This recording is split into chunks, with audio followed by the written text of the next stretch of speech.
Bonjour, selamat datang di kanal Francisca Ripet, kanal tentang sejarah, aksara, dan angka. Teman-teman tahu tidak, di Mesir kuno selama ribuan tahun, perempuan cukup sering mendapatkan kepercayaan untuk memimpin negara. Siapa saja mereka? Bagaimana ceritanya? Mumpung sekarang bulan kelahiran tokoh emansipasi perempuan, Raden Ajeng Kartini, yuk kita bahas di video kali ini.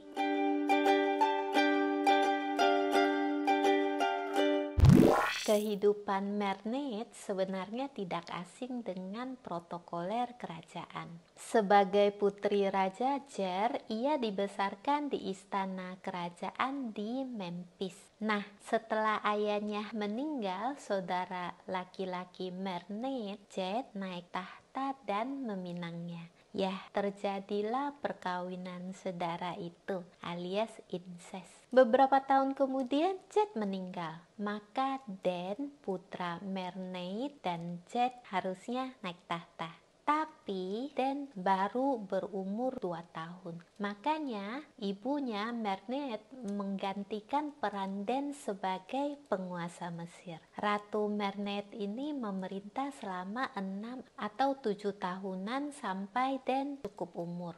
Meski tidak pernah secara resmi mengambil gelar ratu, penguburan Merneith dilakukan ala raja dan jasadnya disemayamkan di area pemakaman kerajaan Abydos. Sekali lagi, incest atau kawin dengan kerabat dekat bukan hal yang tabu bagi masyarakat Mesir kuno.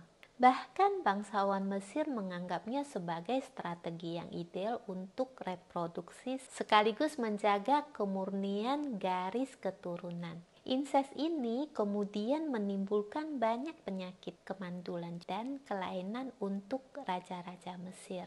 Nah, selama krisis tidak ada keturunan raja inilah Neferu Sobek naik ke tampuk kekuasaan. Putri raja ini lahir menjelang akhir pemerintahan ayahnya, Amenemhat III. Amenemhat III meninggal. Neferu Sobek menikah dengan saudara laki-lakinya, Amenemhat IV, yang menjadi raja baru.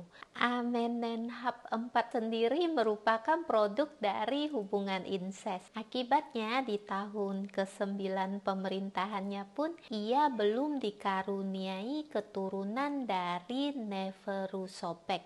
Daripada kerajaan tidak punya penerus dan menimbulkan kerusuhan yang tidak perlu, Neferu Sobek naik tahta. Tugasnya adalah menjaga kestabilan negara sampai ada ahli waris yang legal. Sebagai perempuan pertama yang secara resmi mengklaim gelar raja, Neferu Sobek langsung tancap gas. Dengan sigap ia menyelesaikan pembangunan kompleks kuil di Hawara yang dirintis oleh ayahnya, juga membangun tempat-tempat ibadah lain baru.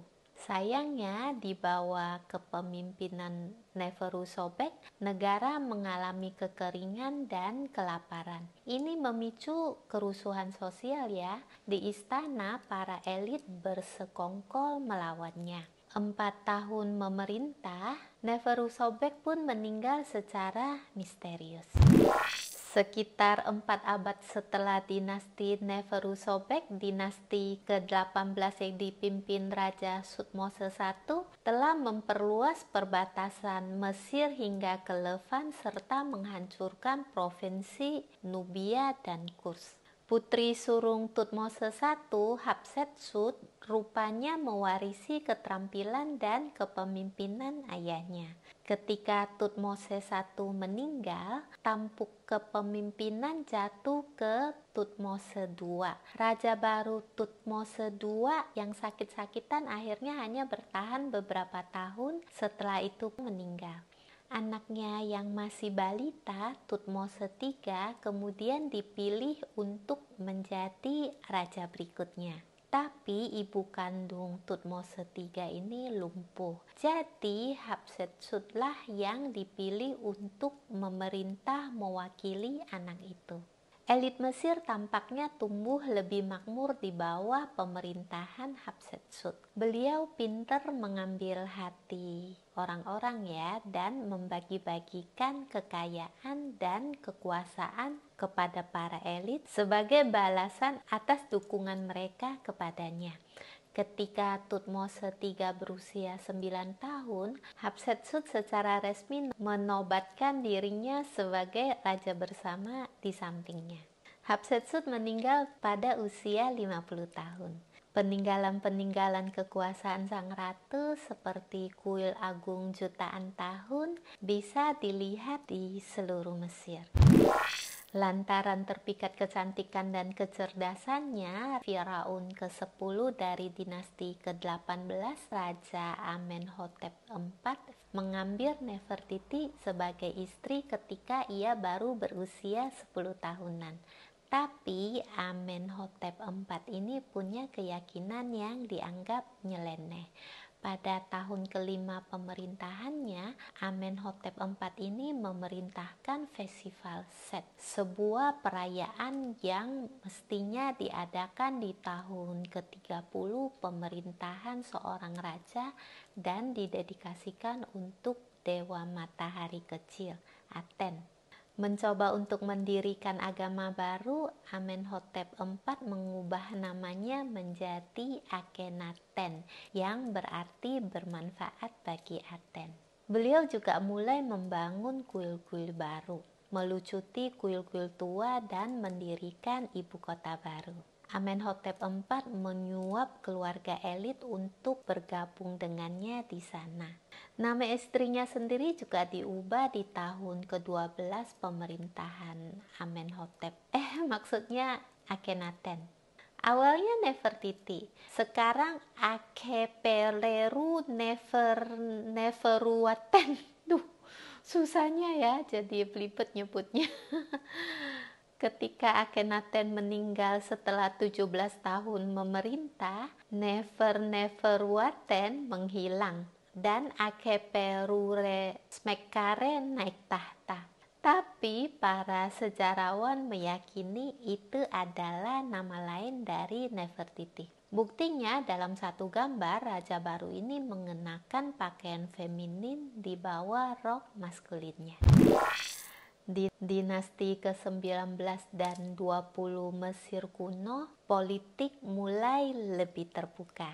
Ini memungkinkan keluarga luar menikah dengan keluarga kerajaan. Hubungan insest berkurang, tapi persaingan antar keluarga kerajaan jadi meruncing. Pada saat yang sama, orang-orang Mesir mencoba membatasi otoritas perempuan, menghapus pemimpin perempuan yang sebelumnya dari daftar raja, dan memastikan tidak ada perempuan yang memegang banyak gelar kerajaan. Itulah mengapa Thutmose harus menggunakan tindakan yang tidak lazim untuk mendapatkan kekuasaannya. Sekitar tahun 2000 sebelum Masehi, Thutmose menjadi istri Raja Seti II yang baru saja naik tahta. Masalahnya di Mesir Hilir, seorang pria dari Tebes bernama Amun-Meses mengaku sebagai raja juga. Tapi Seti II berhasil memenangkan perang saudara dan dualisme itu.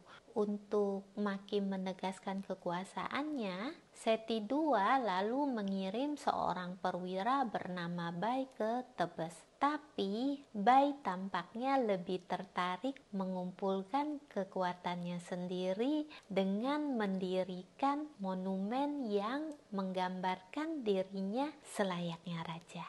Ketika Seti II tiba-tiba meninggal, Bai memasang Raja Sipta yang baru, seorang anak yang menderita cerebral palsy dan seorang bupati dari pihak ibu Thutmose sebagai pion yang mendukung permainan politiknya. Tapi Thutmose punya rencana sendiri. Di tahun kelima pemerintahan Sipta, Bai menghilang. Prasasti di sebuah desa mengisyaratkan pembunuhan oleh Thutmose. 2 tahun kemudian Raja Sipta yang berusia 16 tahun juga meninggal. Kemudian Thutmose menobatkan dirinya sebagai ratu. praktis ia menjadi perempuan pertama yang memerintah Mesir tanpa pendamping, sekaligus perempuan pertama yang berkuasa dengan membunuh para pesaingnya. Pemerintahan Towosret hanya bertahan sekitar 4 tahun ya. Dia memenuhi ajal di tangan Setnas, seorang panglima perang yang menjadi pendiri dinasti ke-20. Ratu terakhir Mesir dan yang paling terkenal, meski sebenarnya bukan orang Mesir, adalah Cleopatra. Cleopatra adalah keturunan Ptolemeus, jenderal Makedonia yang mewarisi Mesir dari Alexander Agung. Di usia ke-14, Cleopatra diangkat menjadi wakil pengusaha Mesir oleh ayahnya, Ptolemeus XII. Nah, sebelum meninggal, sang ayah menunjuk putranya, Ptolemeus XIII, sebagai penerusnya. Tapi Ptolemeus XIII tidak sudi berbagi tahta dengan Cleopatra. Kemudian mengasingkan Cleopatra ke Suriah. Ptolemeus XIII bersekutu dengan pemimpin Romawi yang memberontak, Pompei, tapi pasukan Pompei ditumpas oleh Julius Caesar dalam perang saudara Romawi. Mendengar keterpurukan kakaknya, Cleopatra diam-diam memenuhi Julius Caesar saat beliau berkunjung ke Alexandria.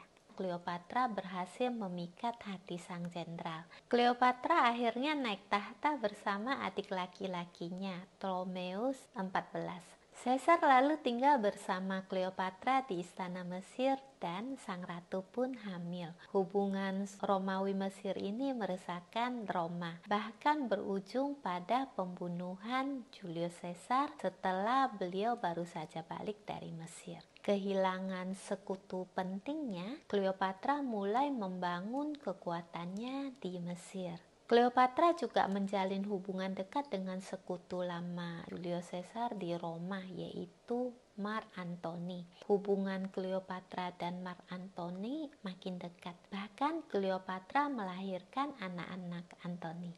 Tetapi otoritas Roma tidak merestui hubungan Mesir Romawi ini. Apalagi Mesir sepertinya lebih beruntung. Romawi pun memerangi Mesir. Saat terpojok, Antony akhirnya bunuh diri dengan menusuk perutnya. Suaminya tewas. Rencananya buntu dan tidak sudi diarak ke Roma sebagai trofi kemenangan, Cleopatra memilih bunuh diri dengan bisa ular kobra Mesir. Itulah keenam ratu Mesir kuno yang fenomenal. Kepemimpinan mereka sama gemilangnya, sama efektifnya dengan raja-raja terkenal berjenis kelamin pria sebenarnya. Semoga dari sini kita bisa memperoleh inspirasi baru ya. Minimal kita tahu bahwa perempuan memimpin sebuah negara besar itu sudah terjadi sejak zaman sebelum Masehi.